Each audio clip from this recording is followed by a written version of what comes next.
What's up guys, Houndish here, and today we've got some pretty cool Destiny 2 new stuff to talk about. There's some stuff regarding the update coming on July 17th, as well as some Forsaken news, but we actually have some patch note previews for July 17th that came in an interesting form. I'll talk about those in a minute. They do include changes to loot in the escalation protocol, new catalysts that will be added to the game, some pretty interesting changes to Iron Banner and a bunch of other stuff, but then we have a hint from Joe Blackburn about the raid boss in Forsaken. We're going to talk about new collectibles in the Tangled Shore, the possibility that Siva will return, and some changes to world maps that we'll see in Forsaken. So as always, if you guys do enjoy the video, a like below is very much appreciated. Firstly though, I've got to say a massive thank you to everyone who supported me picking up one of the new shirts that we launched just last week. So you guys have probably seen what the shirts look like by now, but the response has been absolutely incredible, so thank you to everyone who has picked one up and showed your support that way, whether you're dropping a like down below or talking in the comment section, even simply watching the video. I really do appreciate all of you. So I just wanted to take a moment to say that. If you haven't had a chance to check out the shirt yet, the link will be down below. But for now, let's get straight into the news stuff.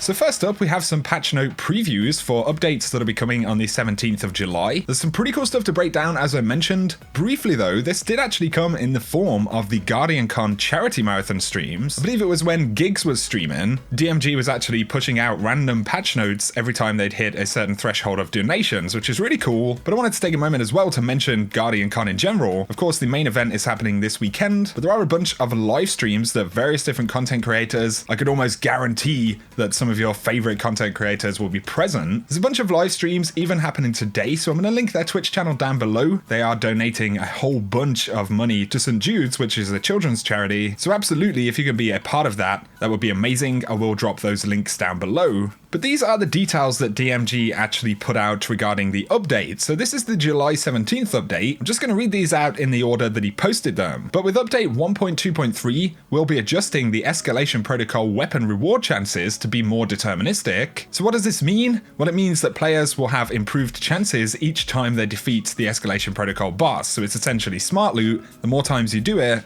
the higher the chance of getting that drop. So if there's any weapon that you really want to get, you are going to have much better chances after July 17th. But also in update 1.2.3, we're adding the ability to preview Sparrow contrails and spawn effects from the inventory. Up next, commas will be added to large numbers as separators on the IGCR and PGCR. So that's basically in the scoreboard, whether it's in-game or after a game is finished. They're fixing the recall issue for the West of Sunfall 7 and the Trials hand cannon A Cold Sweat. But here's a cool one. Once the update on the 17th goes live, the exotic catalyst for Sturm may be earned by defeating enemies on Nessus. So that's a pretty interesting one. I guess it will be a random drop if you're killing stuff on Nessus. Of course, that is where the original quest for the weapon took place. But momentum is going to be removed, so that modifier is completely going away. Here's a good one for Curse of Osiris Forge weapons. Once all of the Mercury Forge weapons have been obtained, they become available for direct purchase from Brother Vance in the Lighthouse. Once again, this will be after the update drops, but any weapons that you've earned, you will be able to simply direct purchase them again from Brother Vance. And then this is a really cool change. After Destiny update 1.2.3 ships, Iron Banner events will use Iron Temple fire pits as capture zones instead of control flags. That doesn't include this week's event, but it will be for all of the events taking place after this week. So the fire pits from the Iron Temple will actually be capture zones on the map. I think that's a really interesting change. DMG also said that there will be other changes they want to talk about, but it's cool to get a preview of some of the changes. Of course, I'm sure there will be a slew of other things to look at as well. We'll also have Prestige raid layers going live. They'll be prepping the game to get the Solstice of Heroes event going live on the 31st. We did see some of the armor and stuff like that. If you missed any details about the event, I will link that video down below. But then there are also other elements like the introduction of bounties, and we haven't heard too much about this yet. Bungie had also said they want to update the roadmap in early July, so I'd anticipate if that's going to happen, it's probably going to be this week. Now though, I wanted to talk about something regarding Forsaken. This also was happening during some of the live streams yesterday. Joe Blackburn said, so Holtzman is asking if he can get a final Forsaken raid boss on his tattoo, but I don't want people pantsing him for spoilers, and also I think she's way too pretty to go where that tattoo is going. And of course, a bunch of people at that point had posted it onto Reddit, but he actually said, I think she is way too pretty to go where that tattoo is going. And this is in reference to the final Forsaken Forsaken raid boss. Despite all of the joking around though, I'm pretty sure this is a real hint towards the raid boss that we're going to see. A lot of people on Reddit believe that's the case as well.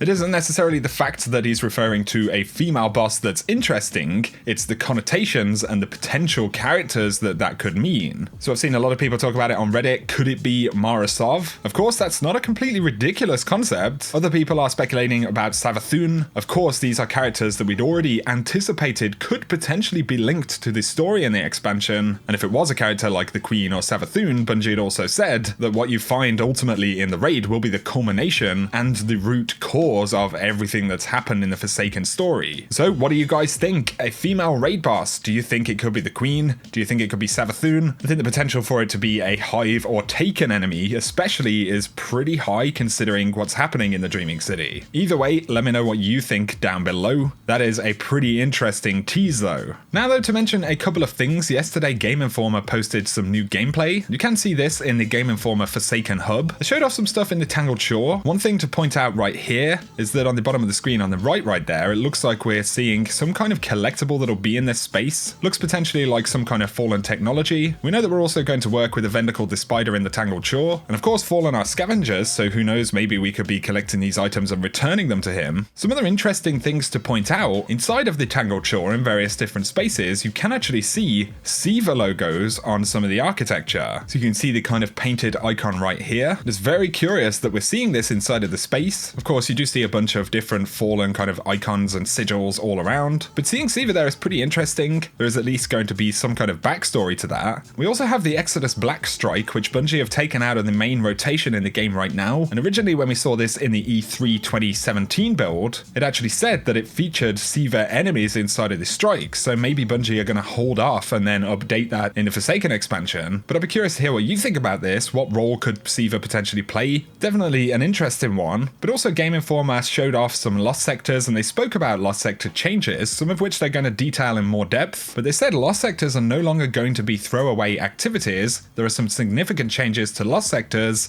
and reasons to replay them. So that's definitely interesting. Looking forward to hearing what that could be. We also learned some stuff about the redesigned director, but also planetary maps. And Game Informer said the director has been redesigned to provide an intuitive guide to meaningful content, but instead of the typical milestone system where you'd have them kind of hover over on the left, destinations will now actually flash to indicate that they have things going on, that they have new content for you to go and clear out. That said that all of the activities as well as flashpoint locations will now refresh every 4 days, but the raid will stay on that weekly reset. So presumably, you know, that could be something like Tuesday through to Friday, Friday through to the next main weekly reset. But when this content is changing a couple of different times a week, for example, we will get 2 flashpoint locations every week. So you might have Mars from Tuesday to Friday, but then you might have Titan or maybe even the Dreaming City or something come up for the other 4 days. And so whenever this happens, that location on the director is actually going to flash, and that's how you know that there will be stuff there for you to clear out. On top of this, individual strikes will also be on these destination maps as we've mentioned previously, but the only type of main content that will not refresh twice a week is going to be the raid content. And of course, with Dreaming City, there are going to be other kind of cyclical things happening with the raid and with that space. So the game is about to get a hell of a lot more interesting, really. Now let's talk about weapons and weapons going into the collection. We know that year 1 stuff won't feature random rolls, so the Better Devils, for example, is always going to be the Better Devils, but we know that inside of the collections as well, some weapons or items will say where you can obtain them, others will only show question marks. This is where it gets a little bit confusing because Game Informer had also said that for weapons from this expansion and beyond, you'll actually have to store them in the vault because of course they can have random rolls and things like that. So if you get a randomly rolled Dreaming City Sniper, according to what Game Informer is saying,